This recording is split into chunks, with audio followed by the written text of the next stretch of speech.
اعوذ باللہ من الشیطان الرجیم بسم اللہ الرحمن الرحیم اللہ اکبر سبحان اللہ الحمدللہ استغفر اللہ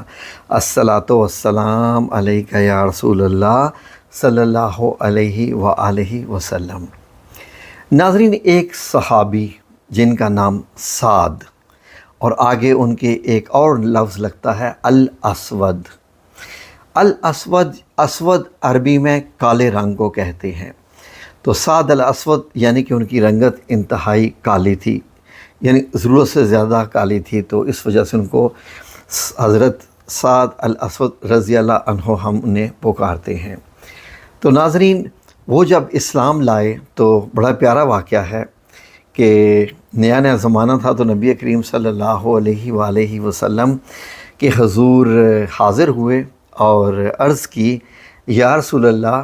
میری رنگت انتہائی سیاہ اور یہ بدصورتی میرے چہرے کی، کیا میں جنت میں جا سکتا ہوں؟ یعنی کیا جنت مجھے قبول کرے گی؟ نبی کریم صلی اللہ علیہ وآلہ وسلم نے فرمایا، اس ذات کی قسم جس کے ہاتھ میں میری جان ہے، نہیں روکے گی، بشرطے کہ اللہ سے تم ڈرو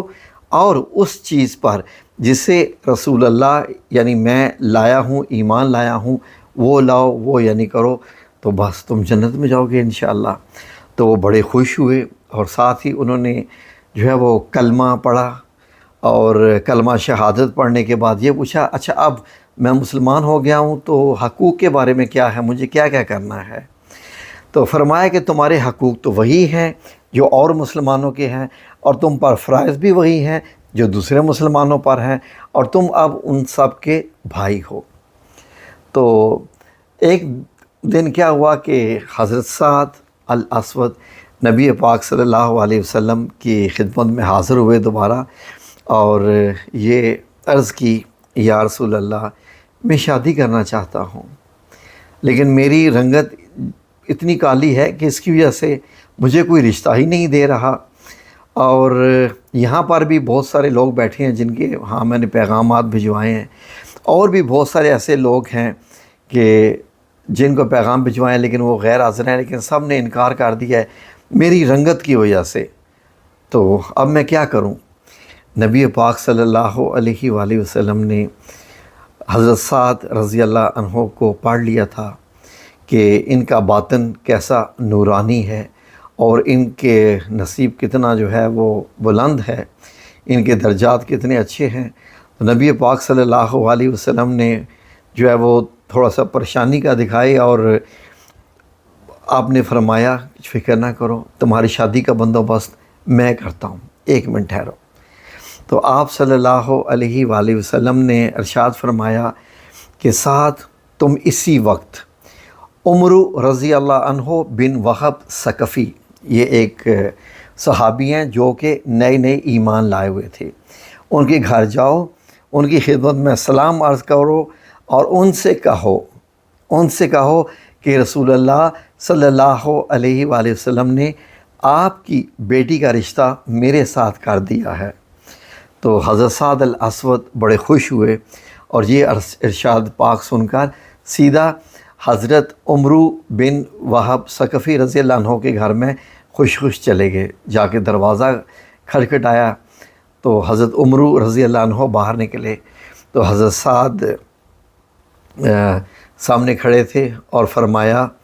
کہ حضرت عمرو بھی ابھی چند ہی دن ہوئے تھے کہ وہ بھی ایمان لے کے آئے تھے اور اسلام میں داخل ہوئے تھے، تو ابھی تھوڑا سا مزاج میں تھوڑی سی سختی تھی،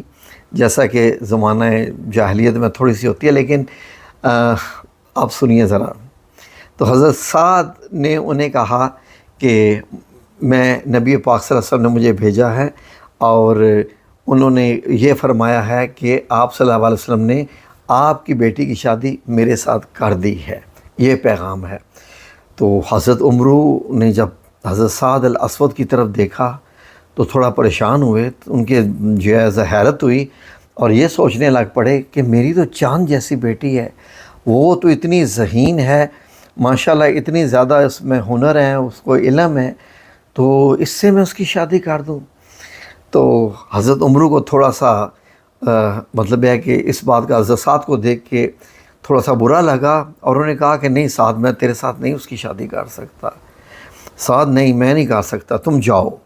میں جو ہے وہ اس معاملے میں جو ہے وہ تمہارا معاملہ نہیں کر سکتا یہ والا، تم جاؤ۔ اب جیسے ہی حضرت سعد الاسود وہاں سے مڑے اور پریشانی کی حالت میں، تو یہ ساری باتیں یعنی حضرت سعد الاسود کی اور اپنے والد حضرت عمرو کی جو باتیں ہیں وہ ان کی بیٹی سن رہی تھی۔ تو ظاہر چھوٹے چھوٹے گھر ہوتے ہیں تو ساتھ ہی دروازے کے پیچھے ہی، اور وہ ایک دم اچانک آئی اور دروازے میں آگے کھڑی ہوئی، تو کہتی ہے حضرت سعد کو بلایا کہ سنو واپس جانے والے، یعنی حضرت سعد کو بلایا کہ آئی اور دروازے سے پکارا کہ واپس آؤ، اگر واقعی رسول اللہ صلی اللہ علیہ وآلہ وسلم نے تمہیں بھیجا ہے تو میں تمہارے ساتھ شادی کے لیے تیار ہوں، جس بات سے اللہ اور اس کا رسول راضی ہے میں بھی اس پہ راضی ہوں۔ اب ان کے والد جو ہے اپنی بیٹی کو دیکھنے لگ پڑے کہ یہ کیا کہہ رہی ہیں، تو اتنے میں حضرت سعد الاسود ایسے تیزی سے مڑے کہ انہوں نے دھیان ہی نہ دیا، اور ان کی بیٹی کی آواز جو ہے وہ ٹھیک طریقے سے سنی بھی نہ، اور وہ چل کے واپس مسجد نبی آ گئے اور رسول اللہ صلی اللہ علیہ وسلم کو آ کے سارا ماجرا بیان کر دیا۔ اتنے میں بیٹی نے اپنے والد محترم حضرت عمرو رضی اللہ عنہ سے فرمایا کہ آپ نے یہ کیا کر دیا، نبی کریم صلی اللہ علیہ وآلہ وسلم کا یہ فیصلہ ہے، اور آپ کو معلوم ہے کہ نبی کریم صلی اللہ علیہ وآلہ وسلم وہی فیصلہ کرتے ہیں جو اللہ کو منظور ہوتا ہے، یہ فیصلہ آپ صلی اللہ علیہ وسلم اور اللہ کا ہے، جائیے ابھی جا کے اور آپ صلی اللہ علیہ وسلم سے معافی مانگیے اس سے پہلے کہ آپ کے خلاف کوئی آیات نہ اتر آئیں۔ اگر آپ کے خلاف کوئی آیات اتر آئیں، کوئی وحی آ گئی تو آپ بہت خسارہ پانے والوں میں ہو جائیں گے۔ اب وہ حضرت عمرو تو واقعی اب ان کی سمجھ میں آیا، تو اب وہ دانشمند بیٹی تھی ماشاءاللہ، تو جب سمجھ میں آیا باپ کی تو وہ بھاگے بھاگے نبی کریم صلی اللہ علیہ وآلہ وسلم کی خدمت میں حاضر ہوئے اور فرمایا کہ اے نبی پاک صلی اللہ علیہ وسلم، میں سارے معاملے میں معذرت چاہتا ہوں، میں سمجھ نہیں پایا تھا، میں اس معاملے کی نوعیت کو سمجھ نہیں پایا تھا، تو میں اپنے جو ہے وہ معافی چاہتا ہوں، جو بھی میں نے کہا میں اپنے الفاظ واپس لیتا ہوں، آپ مجھے معاف کر دیجئے، اور میں اپنی بیٹی کا ہاتھ جو ہے حضرت سعد الاسود کے ہاتھ میں دیتا ہوں۔ تو نبی پاک صلی اللہ علیہ وسلم بھی بڑے خوش ہوئے، اور اس کے بعد آپ صلی اللہ علیہ وآلہ وسلم نے اس لا علمی کو اور غلطی کو جو ہے وہ معاف کر دیا حضرت عمرو کی، اور اس کے بعد یہ فرمایا کہ ٹھیک ہے اب تمہاری بیٹی کا رشتہ سعد سے ہو چکا ہے، اور نبی پاک صلی اللہ علیہ وسلم نے حضرت سعد الاسود سے کہا کہ اپنی بیوی کے پاس جاؤ، تمہاری شادی ہو چکی۔ تو حضرت سعد رضی اللہ عنہ وہیں سے مڑے اور خوش خوش مڑے، بہت ہی دل میں ہزاروں منگے لیے، دل میں ہزاروں ارمان لیے کہ الحمدللہ رب العالمین، کوئی رشتہ دینے کو تیار نہیں تھا، اور آج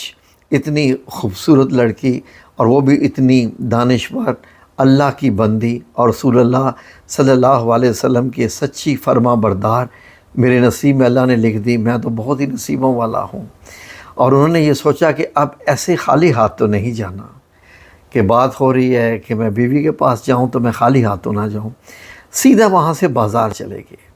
سوچا کہ چلو کچھ سامان خریدوں گا، کچھ تحفے خریدوں گا اپنی ہونے والی بیوی کے لیے، تو میں اس کی خدمت میں جا کے پیش کروں گا تاکہ وہ خوش ہو جائے، کیونکہ یہ بات شادی کی ہے۔ اب وہ تحفے خریدنے کے لیے جو ہی جب بازار میں گئے تو وہاں پر اعلان ہو رہا تھا۔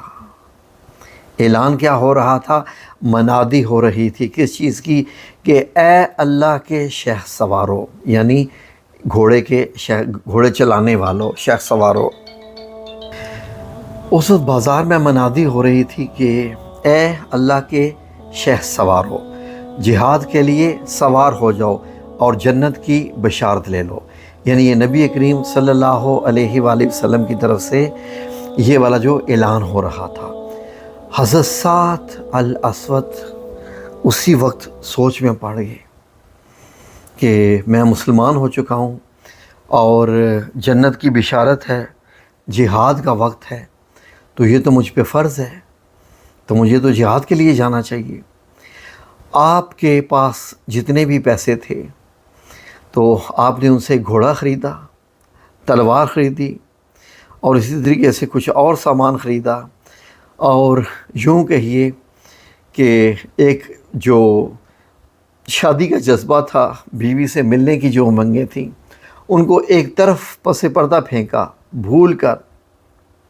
گھوڑا خریدا اور سارا جنگ کا سامان، جہاد کا سامان خریدا، اور خرید کر صف میں شامل ہو گئے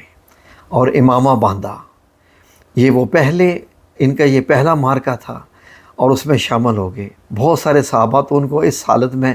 پہچان ہی نہ سکے کہ ان کے پاس یہ کون ہے۔ جب مارکہ ہوا تو گھوڑے پر بیٹھ کے لڑے، اور بڑے بہادری سے، شان سے لڑتے رہے۔ یہ بالکل بھول گئے کہ مجھے آج بیوی سے ملنا ہے، اور لڑتے رہے۔ ایک وقت آیا کہ گھوڑا ڈر گیا، گھوڑا جس کو کہتے ہیں نا کہ اڑ گیا، بدک گیا، اور وہ آگے اب چلنے کو تیار نہیں تھا۔ تو حضرت سعد الاسود نے گھوڑے سے چھلانگ لگائی اور پیادہ ہی تلوار جو ہے اٹھا کے لڑنا شروع کر دیا۔ اب حضرت محمد صلی اللہ علیہ وآلہ وسلم دیکھ رہے تھے کہ یہ میرا ایک صحابی کون ہے جو اتنی بہادری سے لڑ رہا ہے، اتنی جرأت سے لڑ رہا ہے۔ اتنے میں آپ صلی اللہ علیہ وآلہ وسلم کی جب نظر پڑی ہاتھوں پہ، تو آپ صلی اللہ علیہ وسلم نے ہاتھوں سے پہچان لیا کہ یہ تو سعد ہے، یہ تو سعد الاسود ہے۔ نبی پاک صلی اللہ علیہ وآلہ وسلم نے جیسے ہی یہ پہچانا تو آواز دی، سعد! آپ صلی اللہ علیہ وسلم نے آواز دی، لیکن حضرت سعد الاسود تو لڑ رہے تھے جوش و خروش میں، اور اتنے میں لڑتے لڑتے آپ اسی وقت شہید ہو گئے۔ اور جب آپ شہید ہوئے اور اس کے بعد نبی کریم صلی اللہ علیہ وآلہ وسلم نے آپ کو دیکھا، تو آپ کی گردن کو اپنے جو ہے وہ اپنی جیسے بیٹھ کے ٹانگوں پہ رکھا، اپنے شانوں پہ رکھا، اور اس کے بعد آپ صلی اللہ علیہ وسلم نے کیا فرمایا؟ یہ فرمایا کہ اے سعد، تو عروس نو کی بجائے قرآن جنت کے آغوش میں پہنچ گیا۔ رحمت عالم صلی اللہ علیہ وآلہ وسلم نے آپ کے لیے بہت جو ہے وہ دعا کی، مغفرت کی، اور پھر آپ کی بیوی کو پیغام بھجوایا، جو آپ کا سامان تھا، آپ کا متروکہ سامان، وہ آپ کی بیوی کو پہنچایا، یعنی ساتھ کے ہتھیار اور گھوڑا وغیرہ جو کچھ بھی تھا، اور یہ کہا کہ اس کے ماں باپ کو پیغام بھجوا دو، اس کے ماں باپ کو بھجوا دو، کس کے؟ ان کی بیوی کے، کہ اللہ رب العزت نے سعد کو تمہاری لڑکی سے بہتر جنت کی حوروں میں سے ایک لڑکی عطا کر دی ہے، اور اس کی شادی جنت میں ہو گئی ہے۔ اس طریقے سے حضرت سعد الاسود رضی اللہ عنہ بہت تھوڑی دیر جو ہے وہ اسلام کے لانے کے بعد حیات رہے، لیکن آپ کے جو کمالات ہیں یہ قیامت تک ہمارے جیسے لوگ، ہم جیسے لوگ بیان کرتے رہیں گے اور خراج عقیدت پیش کرتے رہیں گے۔